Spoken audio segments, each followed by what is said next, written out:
रास रचो वृंदावन बैरही पायल की। बोलो रास रचैया भगवान की जय। दिव्य रास भगवान ने गोपियों के साथ किया, सबके मन को मोहित कर दिया और राधा कृष्ण एक जैसे सब रूप दिखने लगे।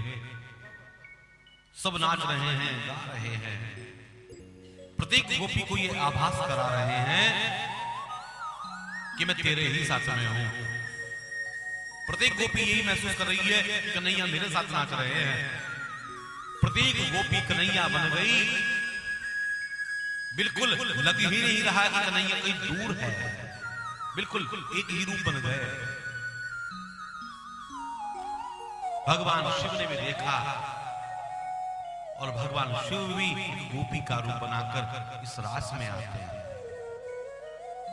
आज भी गोपेश्वर के नाम से भगवान शिव का मंदिर वृंदावन में बना हुआ है। सुखदेव जी बताते हैं सबको आनंदित किया, गोपी गीत गाया भगवान के द्वारा।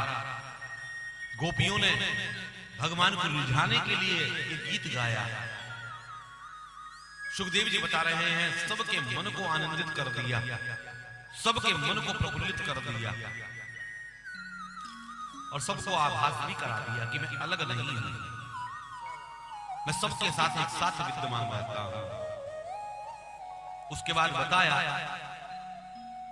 सुखदेव जी बता रहे हैं उधर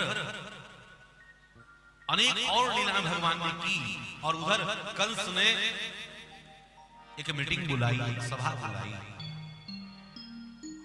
और विचार किया। भाई कंस को पता चल गया कि कृष्ण और बलराम जो है यही वो काल हैं जो आकाशवाणी ने मुझे कहा था। देवकी वसुदेव के यही पुत्र हैं, लेकिन इसको मैं मारूं कैसे, क्योंकि जितने राक्षसों को भेजा सबका अंत भगवान ने कर दिया। सभा बुलाई तो अक्रूर जी को व्यवस्था दी, अक्रूर जी तुम जाओ और कृष्ण और बलराम को वृंदावन से मथुरा ले आओ। अक्रूर जी भगवान के भक्त हैं, लेकिन राजा की आज्ञा है, राजा की आज्ञा मानकर अक्रूर जी चल दिए। वृंदावन में अक्रूर जी पहुंचे नंद भवन में और नंद बाबा को ये जो समाचार दिया कि मैं कृष्ण और बलराम को प्रातः काल होते ही वृंदावन से ले जाऊंगा। ये सुनकर धक्का लगा नंद बाबा को, यशोदा को। रथ बाहर खड़ा हुआ था, किसी ने पूछा भाई कौन आया है इस रथ में, तो पता चला कोई अक्रूर आया है। और ये बात आग की तरह से फैल गई कि ये अक्रूर जो है कन्हैया को बलराम को लेकर जाने वाला है मथुरा। तो गोपियां गोप कुमार सब परेशान हो गए। मध्य रात्रि है, यशोदा रो रही है, कन्हैया समझा रहे हैं मां 2 दिन की बात है, अक्रूर जी ने बताया कि शिवरात्रि का मेला है, क्योंकि जैसे ही अक्रूर जी का प्रवेश मथुरा में हुआ था, कृष्ण और बलराम द्वार पर ही मिल गए थे। प्रणाम किया था कृष्ण और बलराम ने। भगवान कृष्ण पीतांबरधारी हैं और बलराम जी नीलांबरधारी हैं। दोनों भाई द्वार पर खड़े थे। अक्रूर जी ने दर्शन किया तो आंखों ही आंखों में भगवान ने समझा दिया कि ज्यादा लंबी चौड़ी बात मत कहना, केवल मेले की बात कहना मैया को, वरना मैया मुझे भेजेगी नहीं। वस्त्रों का भी विज्ञान होता है। भगवान कृष्ण जो है वो सांवले हैं, इसलिए पीतांबर पहनते हैं, पीले वस्त्र पहनते हैं। सांवले रंग पर पीला वस्त्र बहुत अच्छा लगता है। बलराम जी नीलांबरधारी हैं, नीले वस्त्र पहनते हैं, क्योंकि गोरा रंग है बलराम जी का, और गोरे रंग पर नीला वस्त्र बहुत उत्तम लगता है। सुखदेव जी बता रहे हैं, परीक्षित सारी आंखों में सूत्र समझा दिया। अक्रूर जी घर गए, नंद बाबा को समझाया, नंद बाबा की समझ में आया, लेकिन दुखी हुए नंद बाबा। यशोदा कुछ समझ नहीं आ रहा है। कन्हैया ने आकर समझाया, मैया 2 दिन की बात है, 2 दिन बाद मैं लौट आऊंगा। प्रातः काल होते ही तू चला जाएगा, क्या तू मुझे भूल जाएगा? तेरे बगैर मैं कैसे रहूंगी? क्योंकि जब से जन्म हुआ है कन्हैया का, आज पहली बार ऐसी घड़ी आ रही है जो वियोग हो रहा है। अपने आप को समझा रही है यशोदा।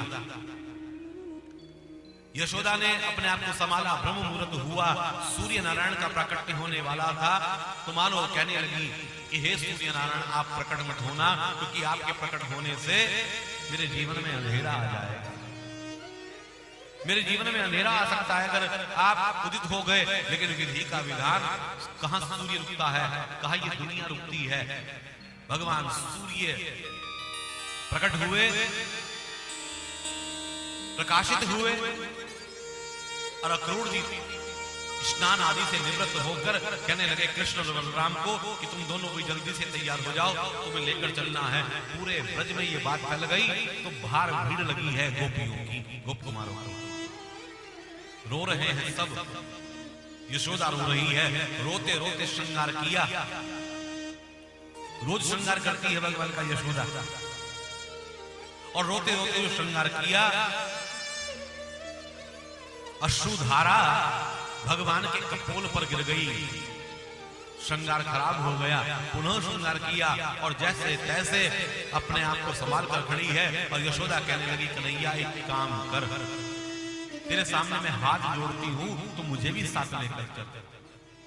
मैं तेरी दासी बन जाऊंगी, तेरे वस्त्रों को धो दूंगी, तेरा मैं काम निपटा दिया करूंगी, तू मुझे अपने साथ लेकर चल, तू मुझे छोड़कर मत जा, क्योंकि तू मुझे छोड़कर जाएगा तो तू मेरे प्राण है। मैं तो केवल शरीर हूं, अगर तू मेरे जीवन से निकल गया तो ये यशोदा क्या करेगी? बूढ़ी यशोदा का दुख होने लगा।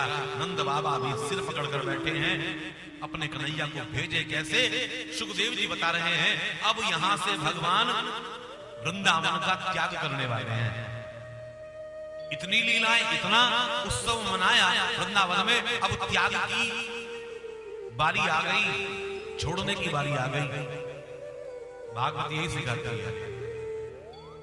भागवत का मुख्य रूप यही है कि जीवन में जो फंसा हुआ है उसको कैसे त्यागना है, इस जीवन के मोह से हम कैसे बाहर निकले। मृत्यु का जो भय होता है ना, वो सबको सताता है। क्या होता है मृत्यु के भय में? मृत्यु जब आती है तो सबसे ज्यादा भय तो इस बात का होता है कि मेरे परिवार वाले मुझे दिखाई नहीं देंगे। जो सामने खड़े हैं, आज तो इनको मैं देख रहा हूं, अगर मैं मर गया तो ये मुझे नहीं दिखाई देंगे, कहां जाऊंगा?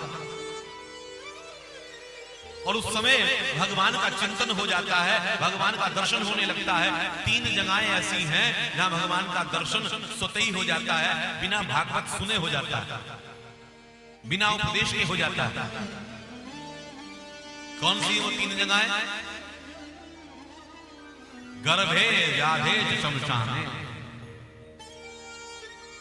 सबसे पहले मां के गर्भ में जब बालक होता है, शिशु होता है, जीव होता है, मल मूत्र में पड़ा हुआ वो जीव नारायण का दर्शन करता है और भगवान के सामने हाथ जोड़कर कहता है, हे नारायण, मुझे इस गंदगी से बाहर निकालो, इस नरक से बाहर निकालो। उस समय उसको बहुत असंख्य जीव वहां पर काटते हैं। छोटे से शिशु को मां के गर्भ में मां तीखी तीखे पदार्थ खाती है ना, चटपटे पदार्थ जब मां खाती है तो छोटे से शिशु की आंख में जाकर वो जल लगता है, तड़पता है, नरक है वो उसके लिए। हम तो खुश होते हैं कि चलो भाई खुशखबरी आने वाली है, लेकिन वहां वो फंसा हुआ है, उल्टा मल मूत्र में लटका हुआ है।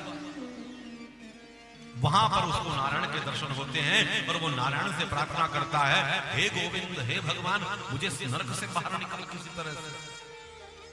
मैं तेरा भजन करूंगा, मंदिर जाऊंगा, यज्ञ करूंगा, पूजा करूंगा, पाठ करूंगा, सुबह शाम तुझे याद करूंगा, लेकिन इससे मुझे मुक्ति प्रदान कर दे। अब मुझसे रहा नहीं जाता है। और भगवान कृपा कर देते हैं, भगवान उद्धार कर देते हैं। जगत में हमारा जन्म हो जाता है, मां के माध्यम से हम जगत में आ जाते हैं, लोग बधाइयां देते हैं। और देखिए आप, जन्म हुआ, 3 चीज ऐसी हैं जो अशुभ मानी जाती हैं। छींकना, टोकना और रोना, ये 3 चीजें हैं जिनको अमंगल माना जाता है, अशुभ माना जाता है। कोई काम पर हम जा रहे हो और कोई छींक दे तो ऐसा घूर कर देखते हैं उसकी ओर हम। अब बेचारे को नजला है, सर्दी लगी हुई है, उसको तो छींक वैसे आई, लेकिन हम देखते हैं अरे काम बिगाड़ दिया ना। छींकने को अशुभ मानते हैं। टोक दे कोई, आप किसी शुभ काम के लिए चले और कोई